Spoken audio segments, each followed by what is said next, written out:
भय भय सबको होता है, चाहे वो पशु पक्षी हो या मनुष्य। वास्तविकता में मनुष्य भय को अपने साथ लेकर ही जन्म लेता है। तो इस भय से भय कैसा? यदि भय बुरा भाव होता तो क्या इसे हम अपने साथ लेकर जन्म लेते? वास्तविकता में भय हमें आगे बढ़ने के लिए प्रेरित करता है।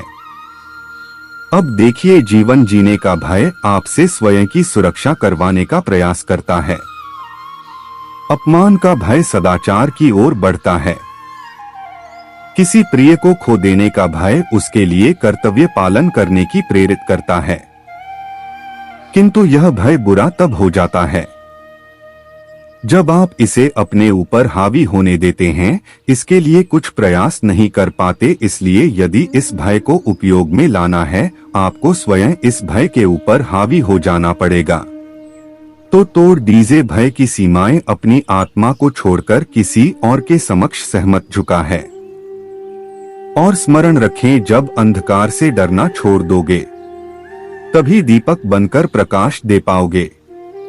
श्री कृष्ण कहते हैं, जिनके अंदर डर स्वाभाविक, उनको अपने दिमाग और मन को एक बात समझानी होगी, अगर मुझे अच्छी जिंदगी जीनी तो मुझे इस डर को जीतना होगा और इसके लिए मुझे योजना पूर्वक एक के बाद एक कदम उठाने पड़ेंगे। खुद को यकीन दिलाना ही होगा कि वक्त रहते ही खुद को बदल न पड़ेगा। अगर हम नहीं बदले तो वक्त ने बदलने की कोशिश की तो बड़ी तकलीफ होगी। पहले आप खुद से सवाल कीजिए, क्या मैं डर की वजह से आगे नहीं बढ़ रहा? क्या डर के वजह से मुझे सफलता नहीं मिल रही? अगर आपका उत्तर हाँ है तो चलो डर के अंदर जाते हैं।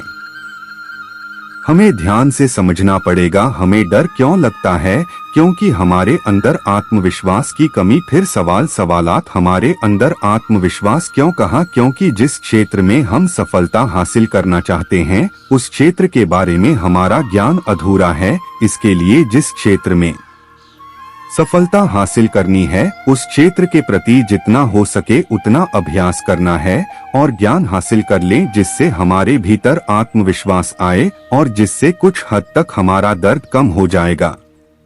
भगवान श्री कृष्ण कहते हैं, अगर किसी काम को हमें नहीं करना है तो हम बहाने देते हैं, काम में मन नहीं लगता है इसलिए इस काम को बाद में करूंगा करके टाल देते। कामों को आगे धकेलने के लिए, काम नहीं करने के लिए। और जिस काम में मन नहीं लगता है ऐसे सभी कामों के लिए हम जो कारण खोजते उसे बहाना देना कहते। बहुत सारे असफल लोग बहाने देते मिलेंगे, लेकिन उनको पता ही नहीं है वाहनों से उनका कितना बड़ा नुकसान हो रहा है। इसे ध्यान से समझना, जब हम दूसरों को बहाना देते तो हम खुद को ही सफल होने से रोक रहे होते हैं। अपने दिमाग को अपनी खुद की प्रगति पर काम करने से रोक रहे होते हैं।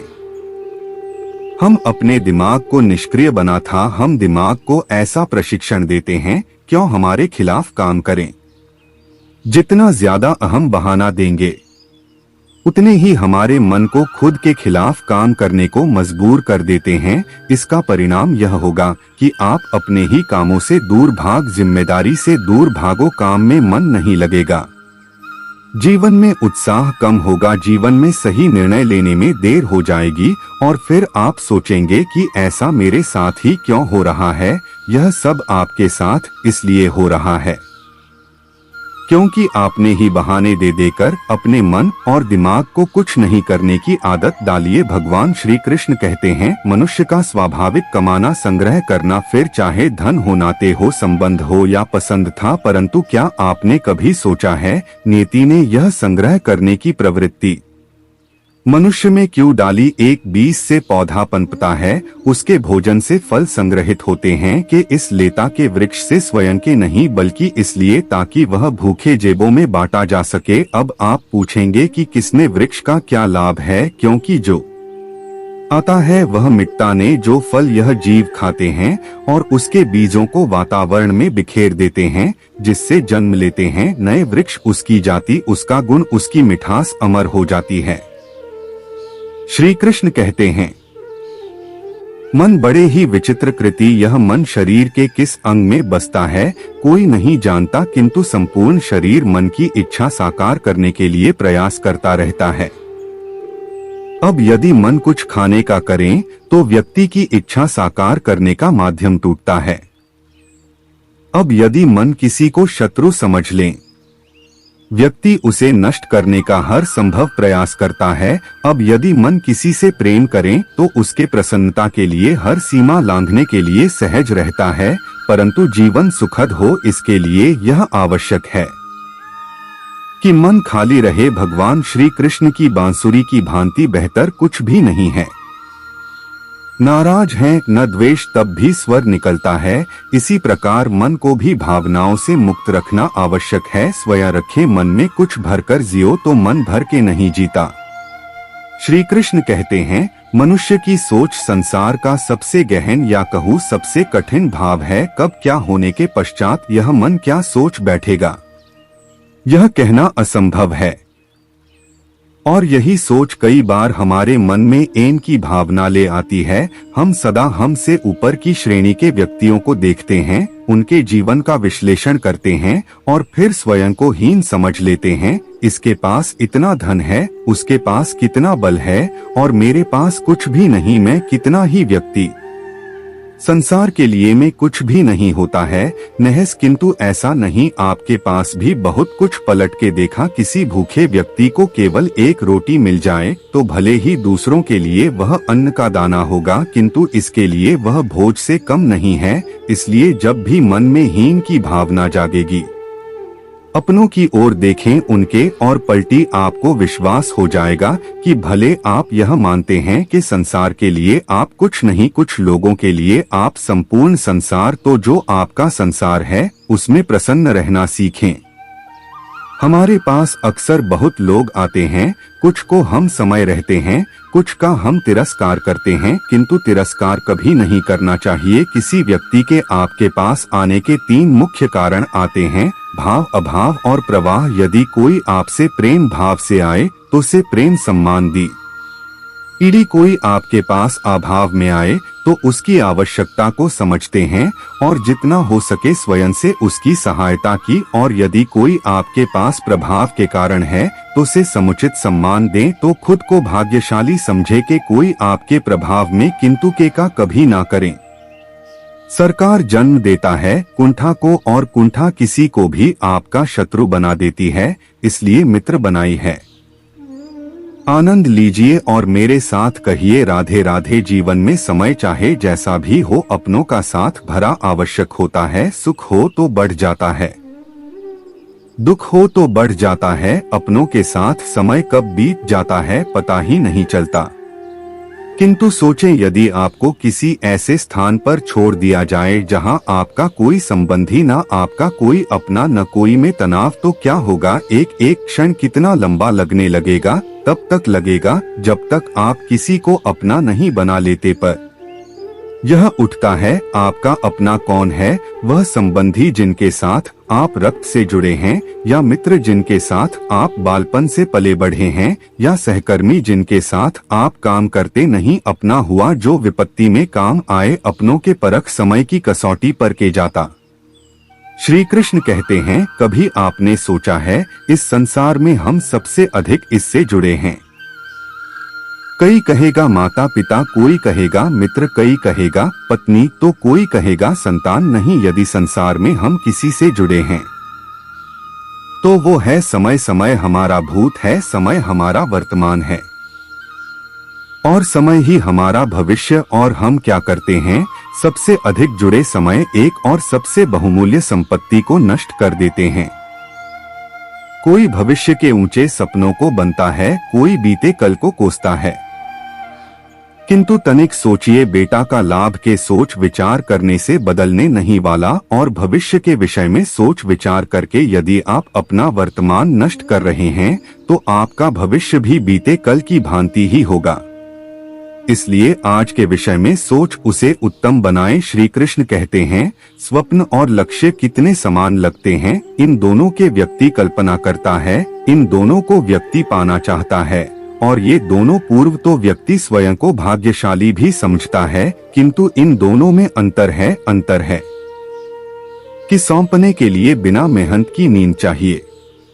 पर लक्ष्य के लिए बिना नींद की मैं जो व्यक्ति स्वप्न देखने में रह जाता है, उठने के पश्चात उसके हाथ खाली रह जाते हैं, और जो व्यक्ति मेहनत करता है सोते समय उसके हाथ उसका लक्ष्य होता है।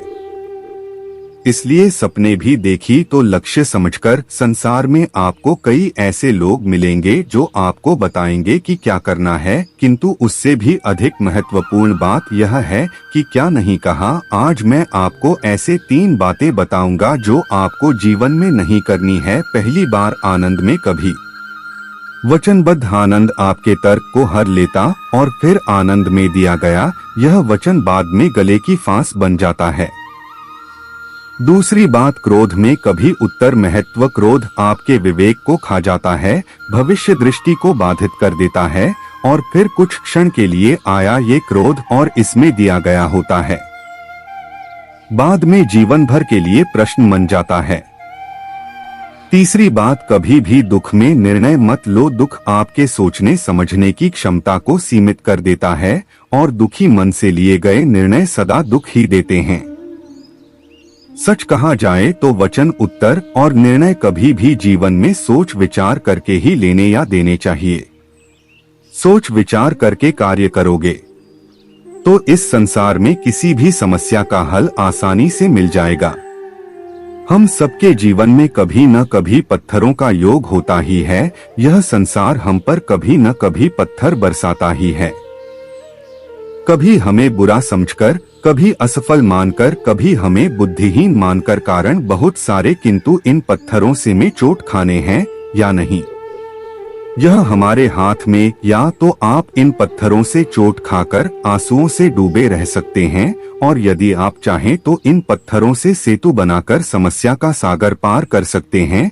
निर्णय आपका है। यह पत्थर प्रतीक है हमारी निंदा का, हमारी आलोचना का, और जो इस आलोचना को नकारात्मक ले गया वह केवल कष्ट ही पाएगा, और जिसने इस आलोचना को विकास का आधार बना ले सफलता के शिखर चढ़ेगा। इसलिए स्मरण रखेगा, आलोचना आपका शत्रु नहीं, आपका सबसे बड़ा मित्र है।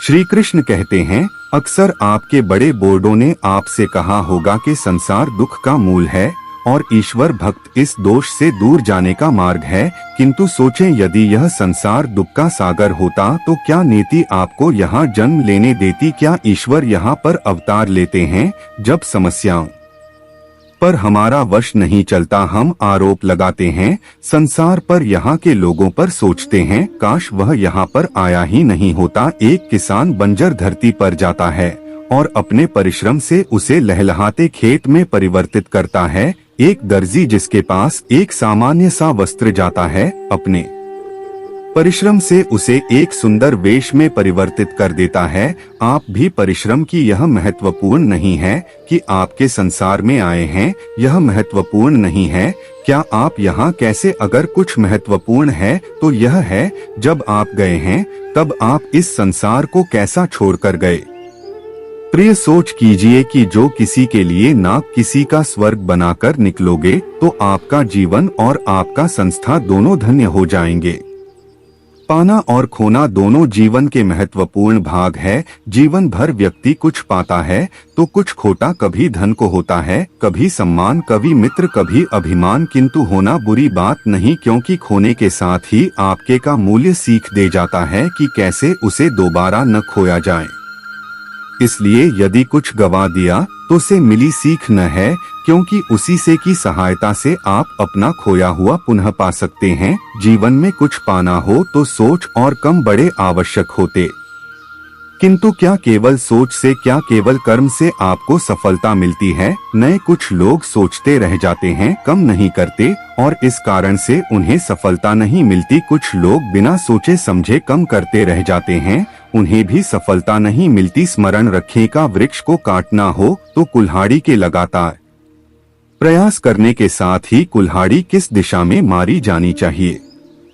इसका ध्यान रखना जरूरी। सोच और कम इनका ठीक से सम्मिश्रण करेंगे तो वैसे ही सफलता मिलेगी। हम मनुष्य कितने ढीठ होते हैं, एक बार लक्ष्य पर दृष्टि साध ली तो उसे पाने के लिए जी जान लगा देते हैं, किंतु उस लक्ष्य को पाने की आतुरता में उस मार्ग का आनंद लेना ही भूल जाते। स्वास्थ्य को दांव लगाते हैं धन कमाने के लिए और फिर वही धन गवा देते हैं। स्वास्थ्य को पुनः सुधारने के लिए देखें। चाह बुरी बात नहीं है, किंतु चाह को पूर्ण करने की चाह में उस मार्ग का आनंद लेना भूल जाना, यह तो मूर्खता है। कभी कभी पूर्ण पाने की चाह में व्यक्ति सब कुछ कहा तो भूल जाता है कि आधा चंद्रमा अधिक सुंदर होता है। जो नहीं है उसे पाने का प्रयास अवश्य कीजिए, किंतु जो है उसका संपूर्ण आनंद लेने में वंचित रहे हैं। दोस्तों, इस वीडियो में है, मिलते हैं अगले वीडियो में। अपना ख्याल रखें। जय श्री कृष्णा।